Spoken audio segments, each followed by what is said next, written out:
Au sommaire de ce nouvel épisode, l'heure de la reprise en Asie. La réouverture du Japon est l'une des dernières barrières qui vient de tomber. C'est presque aujourd'hui toute l'Asie qui est désormais accessible sans quarantaine, à l'exception notable de la Chine. Les prix de l'aérien qui flambent et le manque de stock peuvent-ils toutefois faire obstacle à la reprise? Toutes les réponses en compagnie de François-Xavier Hesnic et de ses invités.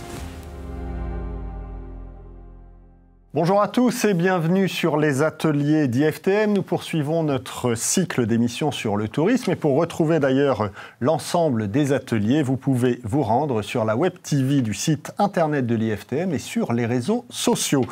Aujourd'hui, c'est l'Asie qui est à l'honneur de notre atelier. Est-ce enfin la reprise touristique tant attendue de l'Asie? Pour répondre à cette question, j'ai le plaisir d'accueillir à ma droite Charlotte Okamura, responsable des partenariats à l'Office national du tourisme japonais. Bonjour Charlotte. Bonjour François-Xavier, bonjour à tous.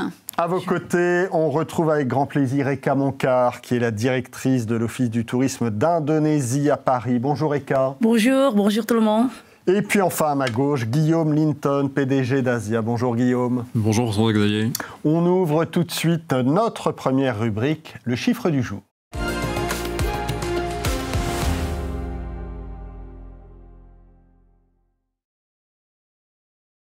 Alors vous les voyez s'afficher à l'écran, le nombre de visiteurs au Japon était de 31,9 millions en 2019. Il n'était que 250 000 en 2021. Charlotte Okamura, ce chiffre absolument incroyable de 250 000 visiteurs seulement au Japon en 2021. Ce chiffre-là ne sera sans doute bientôt qu'un vieux souvenir, car, et c'est la grande nouvelle de ce mois d'octobre, le Japon rouvre grand ses portes aux touristes. Enfin, on imagine que pour vous qui travaillez à l'Office du tourisme du Japon à Paris, on imagine que c'est un immense soulagement. Absolument, c'est un grand soulagement et une grande joie, et pas seulement pour nous à l'Office du tourisme, mais également pour tous les voyageurs qui sont impatients de retrouver les chemins du Japon, et bien sûr pour tous nos partenaires, tour opérateurs et agents de voyage, c'est effectivement un soulagement doublé d'une grande joie. Oui, doublé d'une grande joie.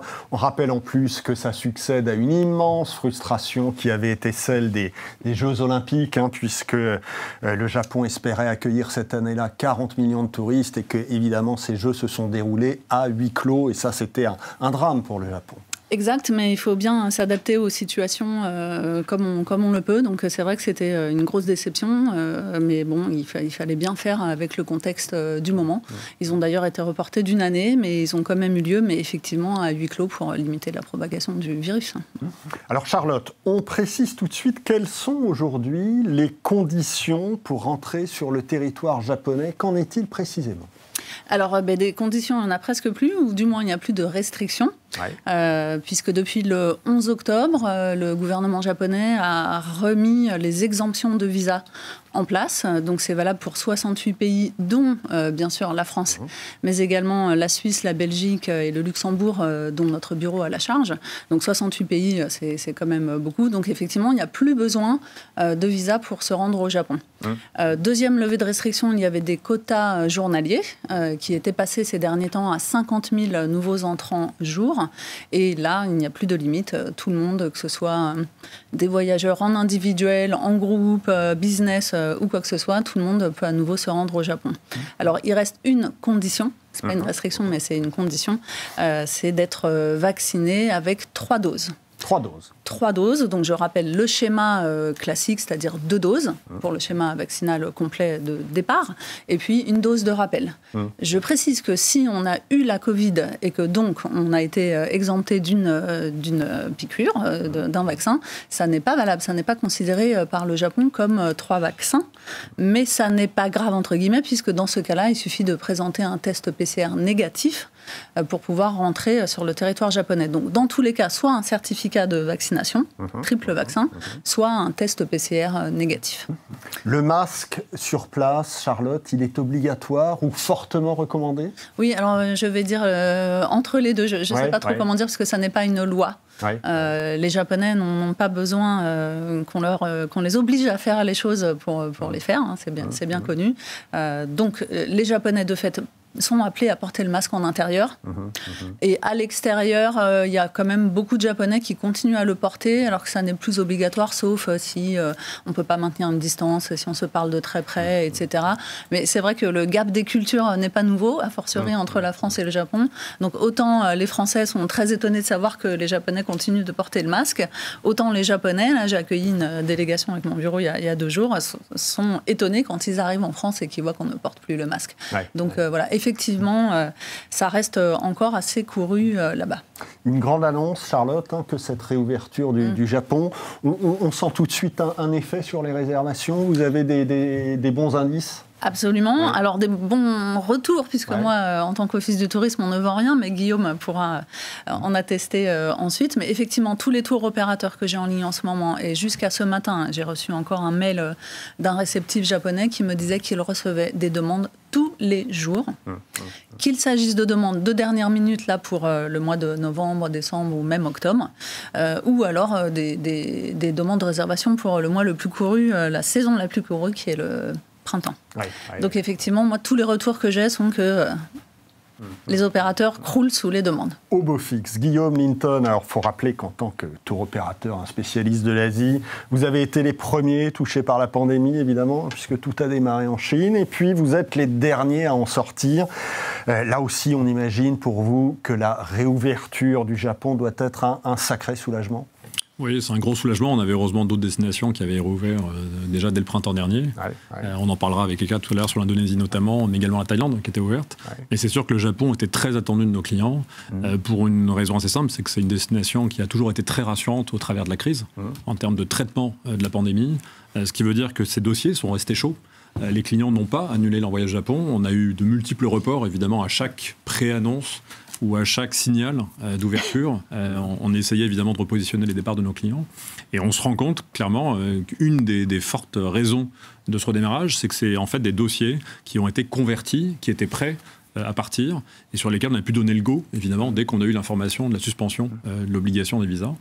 Et effectivement, on retrouve, comme disait Charlotte, des réservations de dernière minute qu'on avait très rarement sur un mois de septembre ou un mois d'octobre pour des départs là, dans le mois qui vient, puisqu'on a la saison du Koyo, avec les érables rougeâtres qui, évidemment, sont magnifiques, notamment fin octobre, début novembre. Donc on a des réservations de dernière minute pour cette année à venir. Et puis on a effectivement une assez bonne anticipation pour les départs du printemps prochain, sur lesquels on pousse également nos clients dès maintenant à se projeter, parce qu'on sait bien, là aussi, que ce sera le premier printemps en 3 ans d'ouverture de la destination, et on sait que ça va être une destination à cette période-là qui va être évidemment très demandée. Donc autant là aussi envisager, anticiper dès maintenant, pour le printemps, mais aussi déjà pour l'été prochain. Donc un effet, en tout cas, immédiat sur les réservations. C'est clairement la destination sur laquelle on a eu la part de reprise la plus rapide et la plus forte, dès lors que les annonces sont tombées. On avait des dossiers sous le coude. Là aussi, on a eu une très forte demande également sur des groupes. Soit des groupes constitués, soit des départs regroupés, des GIR, dans le langage métier, sur lesquels là aussi on a une assez forte demande, d'autant que ces voyages regroupés étaient possibles. Il fallait le visa, mais ils étaient possibles à travers de l'été. Donc là aussi on avait déjà anticipé sur ce segment-là, et avec un rajeunissement, on va en parler aussi de cette clientèle. Je pense notamment aux fans de manga, qui avaient cette impatience aussi de la réouverture de la destination. Alors on va reparler de ces voyages de groupe. Aujourd'hui, Guillaume, tout a rouvert, quasiment, sauf la Chine, qui reste fermée. Comment se comportent les réservations sur l'ensemble du continent? Quelles sont les destinations qui performent et celles qui déçoivent un peu aujourd'hui? On a fait, en petit point rétroviseur rapide, on a fait un très bel été sur l'Indonésie. C'était vraiment la destination qui a porté le chiffre sur l'Asie pour 2022. Chez nous, on a fait une année record, même quasiment sur les 5 dernières années, avec énormément de réservations de dernière minute pour les départs de l'été et de l'automne. C'était la très belle nouvelle, évidemment, des derniers mois. La Thaïlande était la deuxième destination qui a porté le chiffre, là aussi, sur les bookings de l'été, mais aussi, bien sûr, sur des départs hiver, avec des réservations qui continuent à être très fortes, notamment sur une clientèle séjournante, ou avec des séjours combinés, où on retrouve beaucoup de propositions Bangkok, plage, ou Bangkok, Triangle d'Or. Et puis le Japon qui émerge là véritablement. Et puis on assiste également sur des voyages regroupés également culturels itinérants à l'arrivée du Vietnam, qui a été totalement absente, là aussi, cette destination des 2 dernières années et demie, et qui revient dans le top 3 depuis quelques semaines, puisque là, l'Indonésie va marquer un petit palier et on va retrouver des réservations Indonésie sur la fin d'année et le début d'année prochaine pour le départ du printemps. Celles qui déçoivent, c'est lesquelles ? À l'inverse, ce qui est compliqué à ce stade, c'est l'Inde, par exemple, qui est une destination pourtant d'hiver, voire d'automne et d'hiver, une destination de circuit. Donc là aussi, on aurait attendu cette destination sur la reprise, avec un redémarrage qui est plus lent, alors peut-être du fait de l'image un peu écornée de l'Inde pendant la crise sanitaire, en contraste avec ce que je disais tout à l'heure sur le Japon, qui a eu plus de mal à traiter la pandémie. Donc je pense que ça peut angoisser, ça peut rester un peu anxiogène, alors que la destination aujourd'hui est parfaitement fréquentable et qu'on a d'excellents retours de nos voyageurs. Et puis des destinations là aussi où la demande est conséquente, mais sur lesquelles on a un peu de mal à trouver des solutions, notamment sur les vols domestiques. C'est notamment l'Australie, la Nouvelle-Zélande, où on a un déficit de capacité sur place qui rend pour le coup la confirmation complexe. Mais la demande reste forte. Le Sri Lanka, c'est toujours difficile. Sri Lanka, compliqué. Cela aussi, ça faisait partie du quatuor des destinations d'hiver. Thaïlande, Vietnam, Inde, Sri Lanka. Difficile là aussi, et c'est vraiment très dommage parce que j'y étais moi-même au mois d'avril. J'ai adoré mon expérience à destination. Très peu de voyageurs domestiques régionaux, comme sur d'ailleurs quasiment toutes les destinations d'Asie du Sud-Est. Donc une expérience à destination exceptionnelle. Mais effectivement, là aussi, une image qui a été écornée par, non pas les éléments sanitaires, mais plutôt les troubles politiques et les tensions économiques. On s'en souvient, les pénuries d'essence notamment, ou les pénuries alimentaires. Et là, le pays est lui aussi sorti de ce contexte, et on souhaite qu'une chose, c'est le redémarrage. Eka Monclar, le Japon a rouvert ses portes. Quand est-ce que l'Indonésie a rouvert ses portes ? Alors, en fait, depuis le 4 février, l'Indonésie déjà ouvre ses frontières. Par contre, progressivement, donc les protocoles sanitaires, tout ça, les contraintes c'est allégé.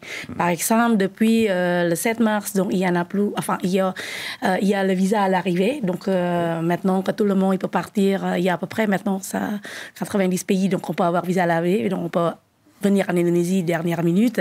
Et puis depuis le 23 mars, il n'y a plus de quarantaine. Donc ça, c'est déjà la bonne nouvelle. Et en fait, maintenant, voilà, donc plus besoin de tests PCR, tout ça. Pour venir en Indonésie, il suffit d'avoir le 2 doses de vaccin. 2 doses de vaccin. Voilà, pour avoir par contre, pour arriver, par exemple, de vol international, soit à Jakarta, soit à Bali. Mais si on voulait prendre le vol domestique, il faut avoir 2 doses plus un booster. Ça veut dire 3 doses. Sinon, il faut le test PCR. Cela veut dire ceux qui voulaient partir en Indonésie et venir à Bali, et rester à l'île de Bali, il n'y a aucun problème, il peut avoir des doses.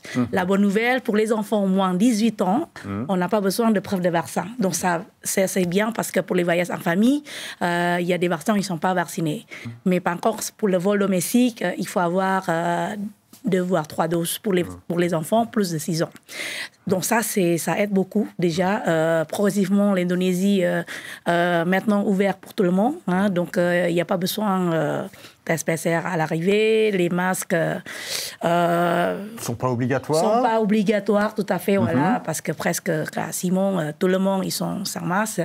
Voilà, donc surtout en ce moment, l'Indonésie et notamment à Bali accueille le sommet de G20 qui sera au mois de novembre. Donc tous les chefs d'État seront à Bali. Voilà, ils sont en train de préparer tout cela. Je pense que ça c'est l'Indonésie. On va dans la bonne direction et on espère donc de pouvoir continuer tenir la route jusqu'à au moins fin de cette année. Voilà.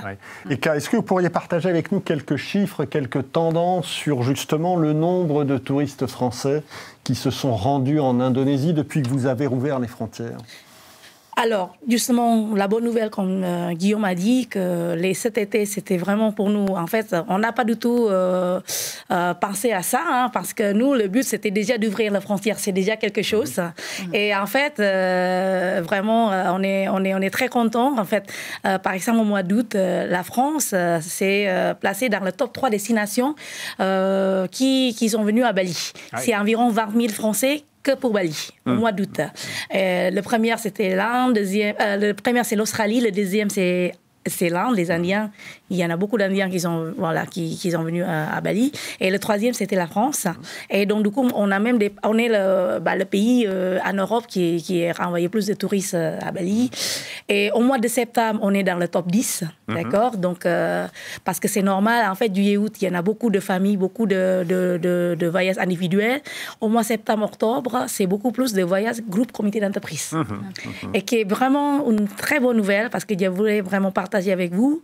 Le groupe-comité d'entreprise vers l'Indonésie, ça a baissé il y a quelques années. Ouais. Et on s'est demandé pourquoi, parce que bon, c'est vrai peut-être parce qu'il y a aussi d'autres destinations, mais depuis que la frontière rouvre, je pense que beaucoup de comités d'entreprise, ils sont toujours les projets de voyage. Ça, c'est un très très bon marché pour l'Indonésie, parce qu'en fait, ces groupes-là, ça rapporte vraiment beaucoup d'avantages pour tout le monde. Hein. En plus, ils voyagent en groupe, 30 personnes, 40 personnes, et vraiment, c'est assez surpris. Donc, le groupe comité d'entreprise, le groupe CE, ils sont revenus donc vers l'Indonésie. Donc, depuis mars, avril, même jusqu'à maintenant, octobre, c'est le marché qui continue vraiment, je pense que le plus safe jusqu'à même novembre. Ouais, en tout cas, les Français sont revenus en Indonésie, et c'est un vrai succès. Alors, qu'est-ce qui le réserve? Qu'est-ce qui les attend sur place? C'est notre deuxième rubrique, la phrase du jour.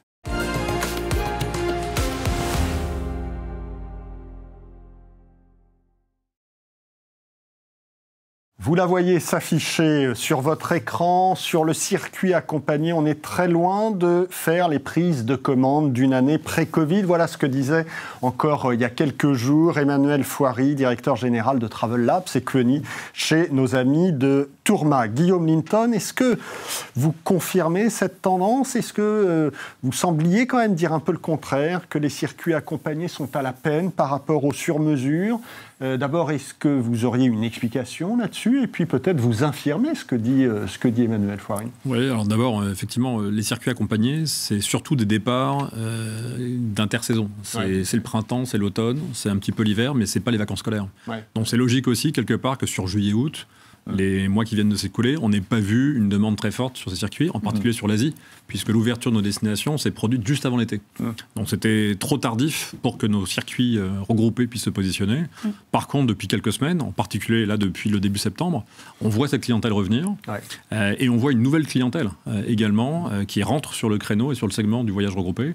Une clientèle un peu plus jeune, peut-être qui aurait voyagé en individuel, en privatif, jusque-là, et qui comprend aussi que le circuit, s'il est en petit groupe, 10-12 personnes, c'est aussi très rassurant, c'est très confort, c'est la garantie du guide, c'est la garantie d'un programme packagé, tout inclus, repas inclus, visite incluse, avec un choix d'hébergement de qualité.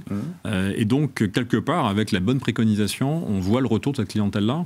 Aujourd'hui, c'est pas loin de 2 tiers de la demande, en ce qui nous concerne, notamment sur le Japon, mais aussi sur le Vietnam, dont je parlais tout à l'heure, sur la Thaïlande, et puis sur des destinations comme la Corée du Sud, qui émergent là aussi sur ce type de voyage et sur ce segment. Le profil des clients est en train un peu d'évoluer sur l'Asie. Vous parliez de rajeunissement de clientèle? Oui, parce que je pense simplement que le circuit, le voyage regroupé, n'a plus cette image un peu has-been qu'il pouvait avoir. Je pense qu'il y a eu un travail aussi des producteurs, nous les premiers, pour essayer justement de proposer des voyages plus thématiques, des voyages un peu plus personnalisables aussi, notamment via les excursions optionnelles, via les extensions. On propose quasiment tous sur de la Thaïlande, sur de l'Indonésie, sur du Sri Lanka, des extensions balnéaires au choix. Donc ça permet vraiment d'avoir une proposition qui soit bien plus personnalisée. Et puis aussi la taille des groupes a fortement baissé. Quand on regarde les catalogues des tours opérateurs, on était traditionnellement chez certains sur des groupes à plus de 30. Aujourd'hui, un groupe, c'est à partir de 4 personnes, bien souvent. Donc ça part, à 4 ça part. Donc ça veut dire qu'on est sur des moyennes, aujourd'hui chez nous, à 10-12 sur ces destinations que j'ai évoquées. Donc on est vraiment sur un petit format avec un confort énorme et puis surtout avec un accès prix. Il ne faut pas oublier ça, à un moment où l'Asie est plus chère, on va en parler. On a tous conscience que l'été aussi s'est joué avec une inflation tarifaire du fait de l'aérien et des capacités qui n'étaient pas encore au rendez-vous, à du plus 20, plus 30, notamment l'Indonésie, on l'a vu, mais la Thaïlande aussi. Donc le choix du groupe, c'est aussi le choix du rapport qualité-prix et puis encore une fois d'un voyage très confort et rassurant. Une clientèle plus jeune, l'autre caractéristique, et ça ne concerne pas que l'Asie, ça concerne la reprise du tourisme, on voit des ventes qui sont de plus en plus tardives. Vous confirmez ça ? Oui, mais je pense que ça va être assez vite battu en brèche par un retour à des réflexes plus classiques, ne serait-ce que du fait de cette hausse tarifaire attendue sur les voyages dernière minute. L'effet dernière minute se comprend sur du moyen courrier dans une logique de déstockage, où on peut avoir de l'opportunité bon plan, petit prix, quand on réserve tard. C'est pas le cas du tout sur du long courrier et sur du vol régulier. Ouais. Et ça, je pense que le marché l'a compris, surtout, encore une fois, à l'aune de cet été. Sur les destinations asiatiques, Thaïlande en tête, qu'on a pu observer cet été, ça n'avait aucun intérêt d'attendre. Donc là, pour le coup, le message des acteurs, que ce soit les offices du tourisme, les tours opérateurs, c'est d'inciter les voyageurs à anticiper.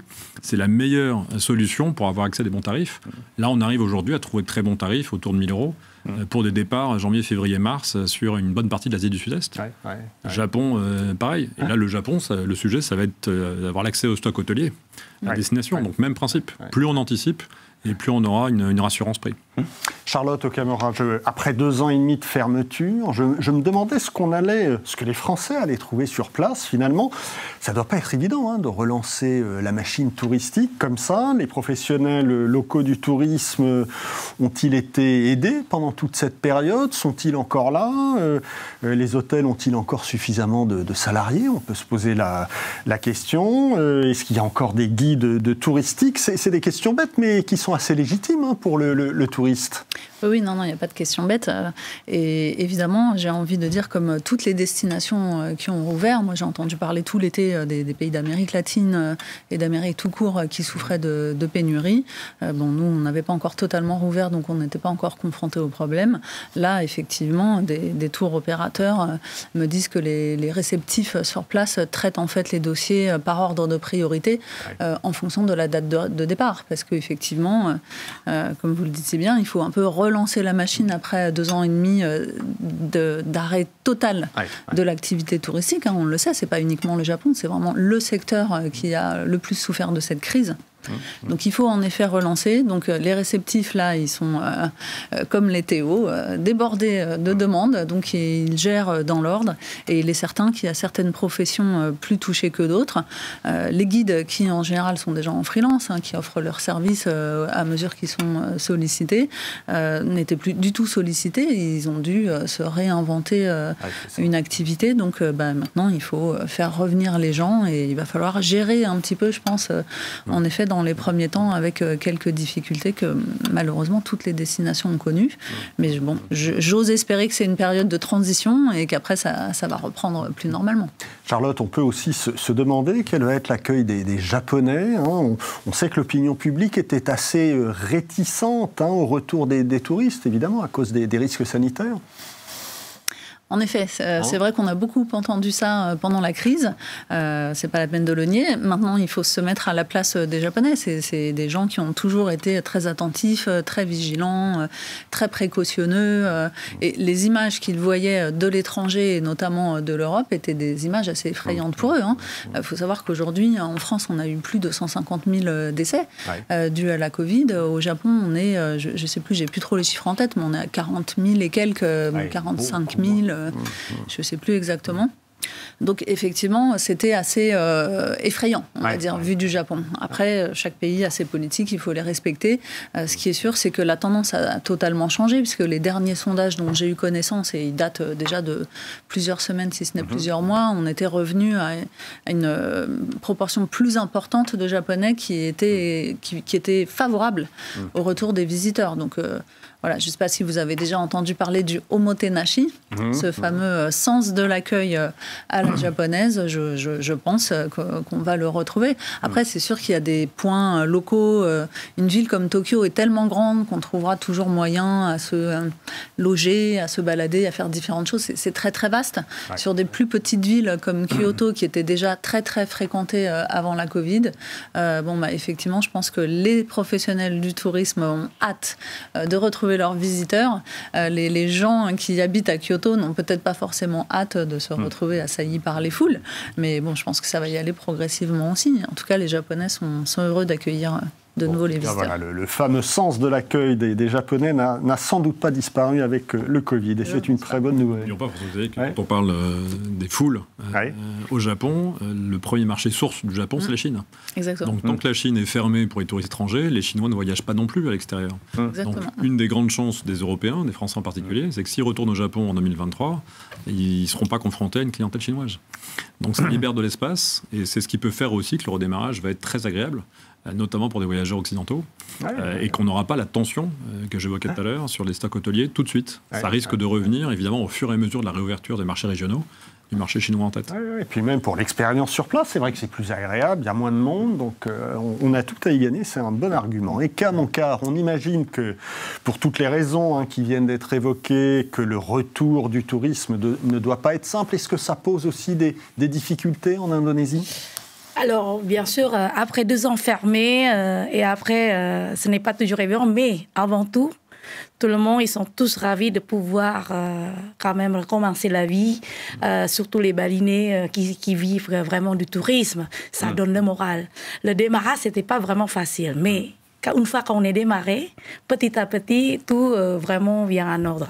Beaucoup d'hôtels, ils étaient fermés, et maintenant, de plus en plus, petit à petit, ils sont tous rouverts. Et comme partout, le guide, ils sont tous freelance. Donc, presque maintenant, enfin voilà, je pense que progressivement, donc à Bali, je pense que tout le monde, il pense une seule chose. Bon, ils sont tous ravis déjà que la vie revienne, que tout le monde peut survivre. Parce que, avec la tradition aussi, les Balinais, ils sont tous heureux d'accueillir tout le monde. Ils ne pensent pas tout de suite pour mettre le prix plus cher, tout ça, qui fait aussi pourquoi les Français adorent venir en Indonésie, à Bali, malgré le vol qui sont plus chers. Mais la vie là-bas, ça reste même moins cher avant la pandémie. Parce que tout le monde, avant tout, d'abord, on va d'abord accueillir tous les gens qui reviennent en Indonésie. Bon, je pense avec cet esprit-là, ça fait vraiment l'Indonésie, pourquoi une destination préférée par les Français, parce que pour les Indonésiens, déjà, de retrouver vraiment les touristes, c'est vraiment un souffle vraiment pour eux. Donc ça, c'est quelque chose. Et quand on pense déjà à ça, toutes les difficultés, ça devient rien. Secondaire. Exactement. Et si vous deviez, pour un Français qui voyage pour la première fois en Indonésie, si vous deviez lui conseiller quelque chose, ce serait quoi ? Qu'est-ce qu'il doit faire aujourd'hui quand c'est la première fois qu'il y va ? Bien sûr, je dis toujours à tout le monde, l'Indonésie n'est pas que Bali, sachant que beaucoup de gens, ils vont tous Bali, n'est pas que Bali. Et c'est dommage déjà de prendre le vol si loin, et puis déjà avec toutes ces conditions, des protocoles, seulement visiter que Bali. Donc moi, je conseille toujours pour ceux qui viennent pour la première fois de visiter Java et Bali. Et parce que l'Indonésie, en fait, avec ses 17 000 îles, ça ne se visite pas une seule fois. Donc, il faut vraiment s'organiser. Bon, ça, c'est aussi l'avantage pour les tours opérateurs d'avoir plusieurs programmes, de faire venir... moi, je connais des gens qui viennent en Indonésie déjà 7 fois, 6 fois, des Français. Donc, visiter Sumatra différemment, Bornéo et Sulawesi, et puis voilà. Et donc, c'est bien de combiner Java-Bali. Ça se visite pour 2 semaines à 3 semaines. Asia Voyage, ils sont des programmes magnifiques sur ces combinés Java-Bali, Lombok ou bien d'autres îles, l'île de Komodo, le Peto Raja. Et il faut découvrir l'Indonésie au moins de 3 îles. Ça, c'est, je pense, une découverte vraiment indispensable. Bon, en tout cas, un combiné Java-Bali pour la première fois quand on va en Indonésie. Alors, on l'a déjà évoqué un peu, on va parler de transport aérien plus en détail avec notre 3e et dernière rubrique, la question du jour.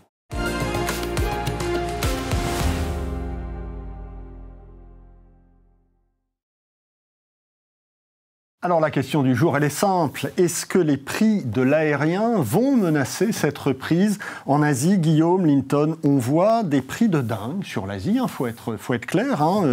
Pour un aller-retour Paris-Tokyo, on voit des 1500 à 2000 euros le vol direct.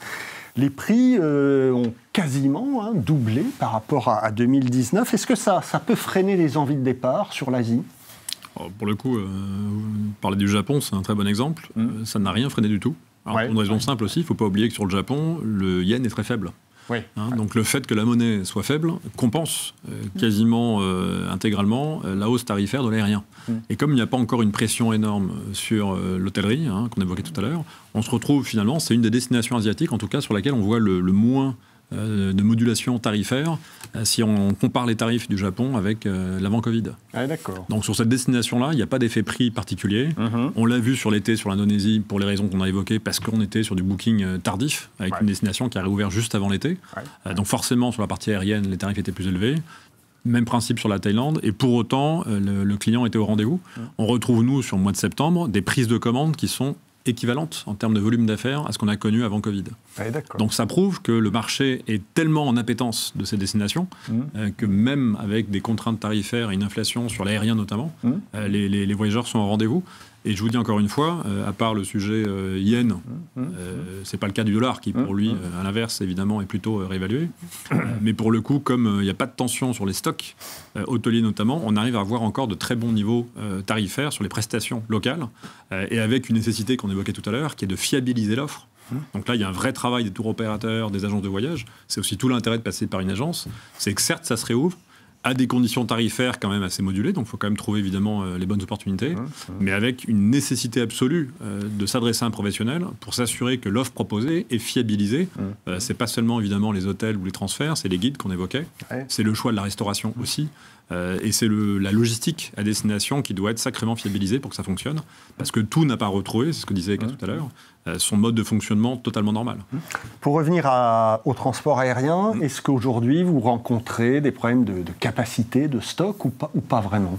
Alors on ne les a pas encore sur les vols internationaux, globalement sur l'Asie. On est en train de retrouver, là sur le Japon, la très bonne nouvelle aussi, c'est que les vols ne se sont pas interrompus puisque le business travel continuait et en tout cas était reparti déjà depuis plus d'1 an. Donc on a retrouvé des capacités assez rapidement sur le Japon notamment. Sur l'Indonésie et sur la Thaïlande, on a des compagnies nationales qui fonctionnent. On a les compagnies du Golfe qui sont vraiment des partenaires de choix. On a Air France évidemment. Donc on a des vraies solutions aujourd'hui.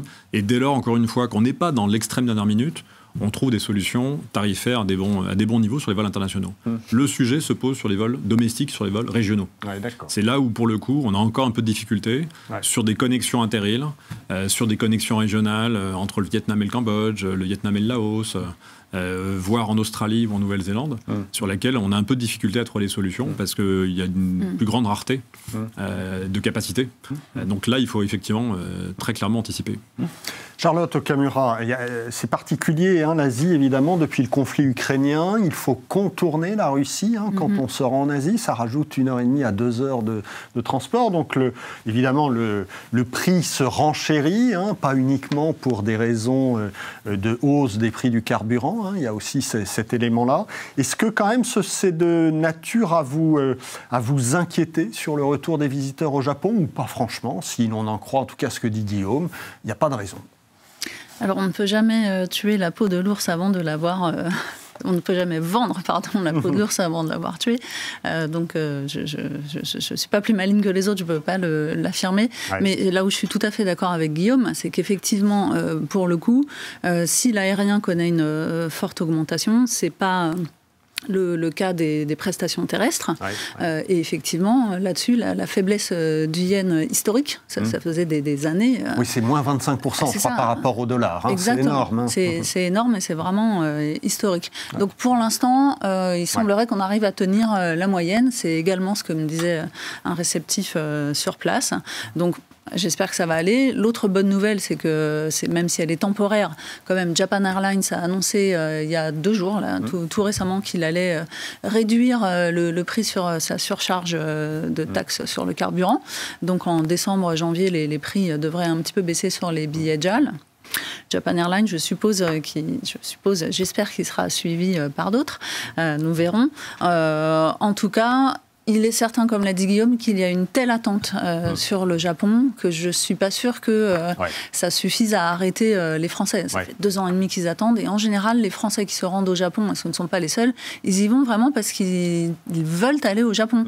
Il y en a qui rongent leurs freins depuis 2 ans et demi. Ils sont sur les starting blocks, ils n'attendent qu'une chose, c'est de pouvoir y aller. Moi, je les ai vus sur pas mal d'événements qui ont eu lieu en France depuis, et ils sont tous vraiment en attente. Ouais. Donc, je pense qu'ils vont partir malgré ces hausses de l'aérien. Oui, ça ne devrait pas les freiner. Un élément important aussi par rapport à ça, c'est qu'on le sent bien, le marché n'a plus peur de partir hors haute saison.